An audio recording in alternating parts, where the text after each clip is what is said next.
All right, so this is the evolving world of business continuity management and its origins in IT and disaster recovery. My name is Davis Huffman, and this is for business continuity and risk assessment at the College of Business Security Management, University of Alaska Fairbanks, February 27th, 2023. So the abstract, disaster recovery and business continuity are extremely related concepts in both information technology and the study of business operations. In fact, the modern study of business continuity has its very roots in the birth of IT and its capabilities and vulnerabilities. While their goals have some alignment, the concept of disaster recovery is merely a subset of ongoing business continuity management, and the differences are important to distinguish in order to differentiate disaster recovery from the other goals and practices of business continuity management. This presentation is an attempt to trace the history of BCM from its core at the birth of computer science to computer science and disaster recovery to the modern study and its inclusivity of disaster recovery. Similarities and differences will be identified in addition to a history and their respective evolution. Overview. So in the beginning, about 4.5 billion years ago, there was the Earth. Then about 200 to 300,000 years ago, there was man. And then about 111 years ago, man made IBM. And then in the 1950s and 1960s, IBM started to revolutionize the business computer technology industry. It started with adding machines and business calculators into full-fledged computers. And of course, with all this, as all this information technology started to become more ubiquitous, vulnerabilities became more apparent. Of course, the first of these was human error. Um, it's very obvious, you have some, especially in the infancy when these systems are new to everybody. Of course, there's going to be some mistakes that are made, and the problems that could arise from that were quickly apparent to the folks at IBM. Other things like system failure, what happens when the system goes down? We're starting to rely on these systems more and more. They're collecting all this data. What happens when all that data is lost? And then as it became more mature and we go into the modern era, outside threats became more apparent. People at home with their computers up to devious things. Overview continues, and this is all from this whole slide is kind of adapted from the work of Urbane 2010 and my other research. And I'm an Iowa boy, so we're using corn as a illustrative analogy here. So we start with our seeds of all this business continuity and disaster recovery in the 1970s to mid 1990s. IT becomes more integral to the business. Um, and this is sort of leads to the birth of disaster recovery. Sort of my previous slide, the vulnerabilities become apparent. Businesses realize they got to start making contingency plans to prepare for such disasters. Urbane summarizes this era as emerging legislation and its arrival by stealth. So the seeds start to grow, starting to get a little growth here in the mid 1990s to 2001. Of course, is the ascension of the internet. The internet becomes more ubiquitous, becomes full-fledged.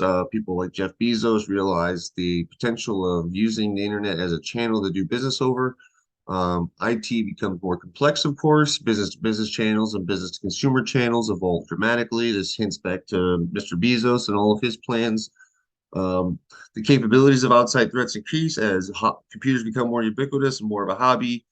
People are more familiar with what computers and what they can do. And of course, criminals are more familiar with computers and what they can do.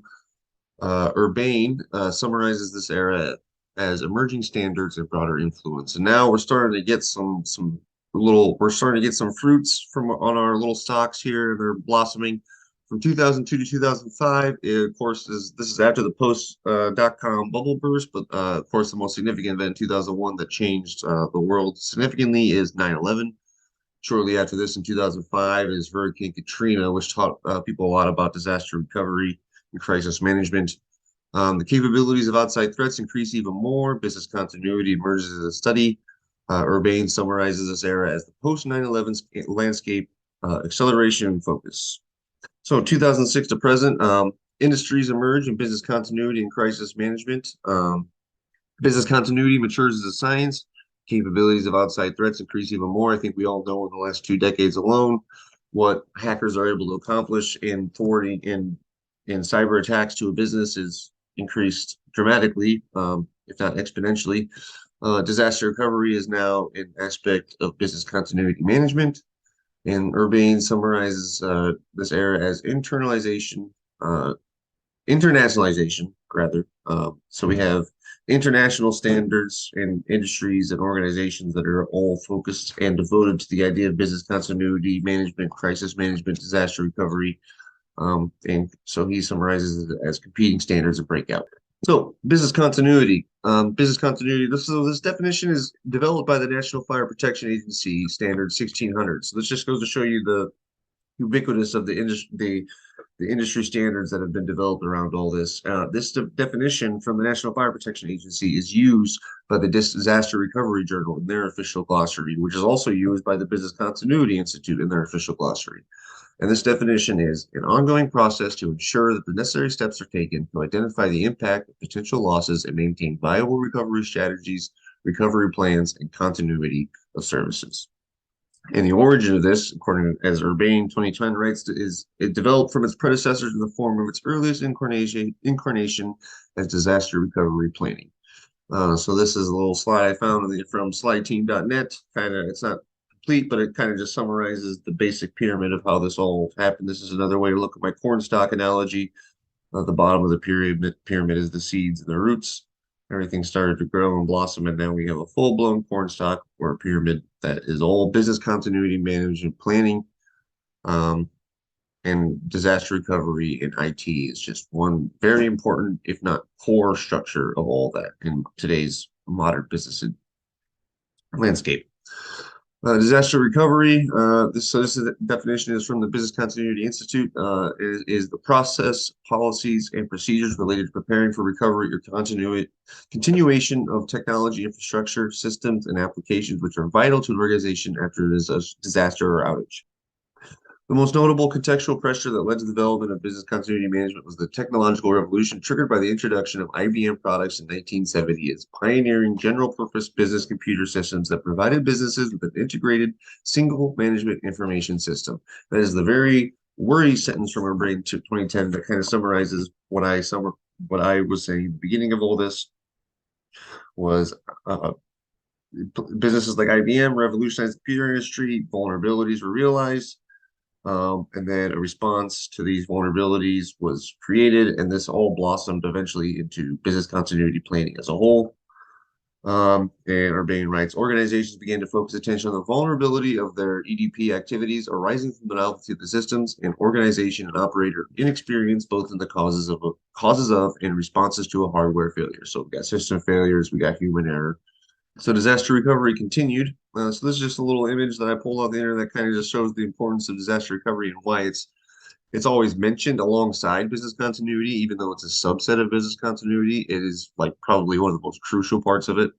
It's sort of makes the backbone of business continuity in many ways. So these stats just kind of show the importance of that. So now we're going to get into an analysis. The idea that business continuity management emerged from the concepts found in disaster recovery and information technology gives rise to similarities in their basic structure and practices and the exercise thereof. Conversely, however, since business continuity management is more complex with a larger scope and a greater number of intended goals, there are differences to be found in the concepts as well. A detailed analysis of these similarities and differences follows. And so this slide I found on the internet kind of is just another way, it's a variation of my corn stalk analogy. It shows how all this IT and disaster recovery planning eventually led into the modern science of business continuity. Analysis continues. So we're going to start with some similarities. Of course, one of the first similarities we touched heavily on is their origins, their motivation. At the end of the day, their basic goal is restoration of service. Disaster recovery is more focused on IT infrastructure as that service, or as business continuity is focused on the business as a whole, and that business as a whole include that IT infrastructure. And most are effective with constant diligence, with continuous operation, with continuous presence. It's not just something you make and set aside. It's something you need to revisit constantly. It's something you need to test constantly.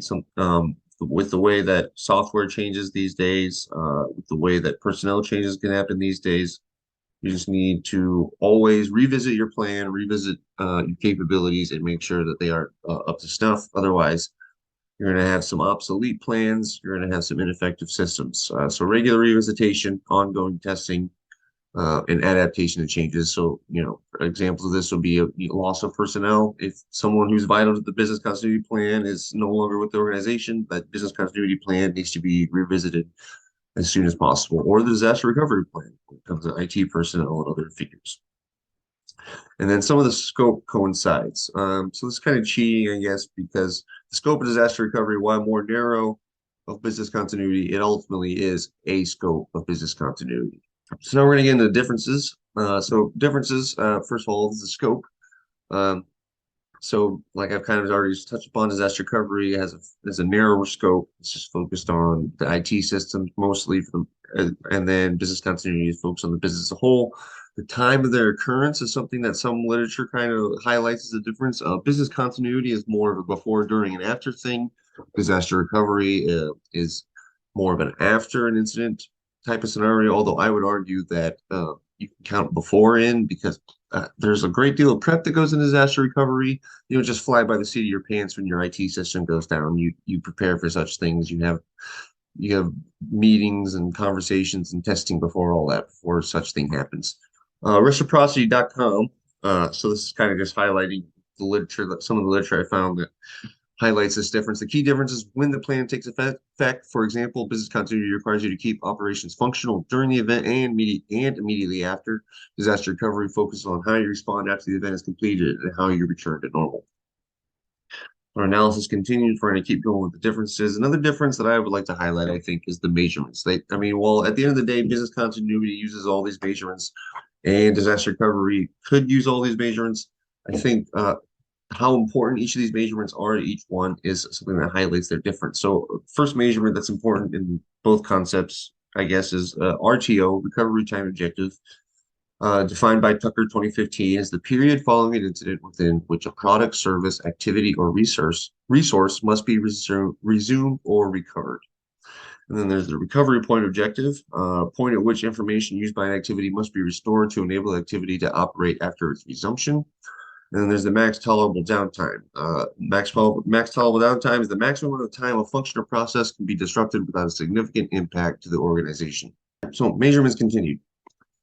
Cont'd 2023 writes, being focused on time, RTO is focused on downtime of services, applications, and processes, helping define resources to be allocated to business continuity, while RPO, being focused on amount of data, has a sole purpose to define backup frequency.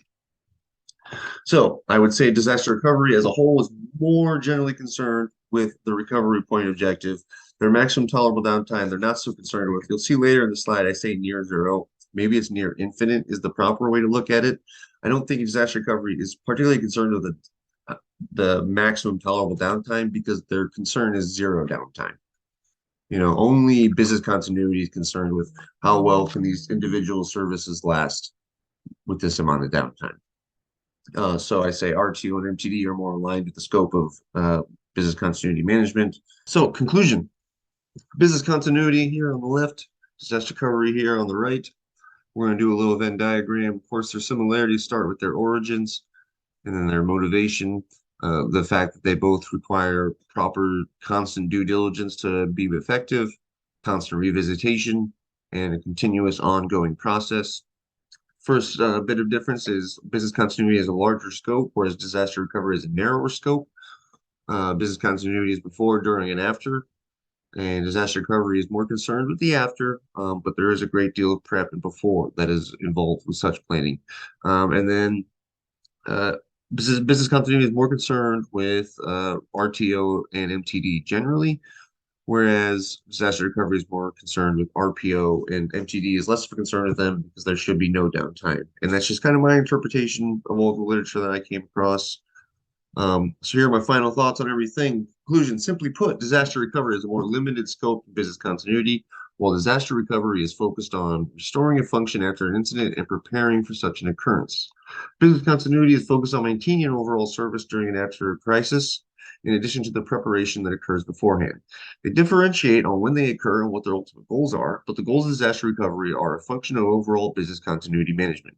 In other words, the goals of disaster recovery, while specific, are a subset of the goals of business continuity. Their similarities continue in the standards of their best practice, with both being ongoing, living processes that are revisited on a regular, diligent basis to avoid obsolescence. In the end, when an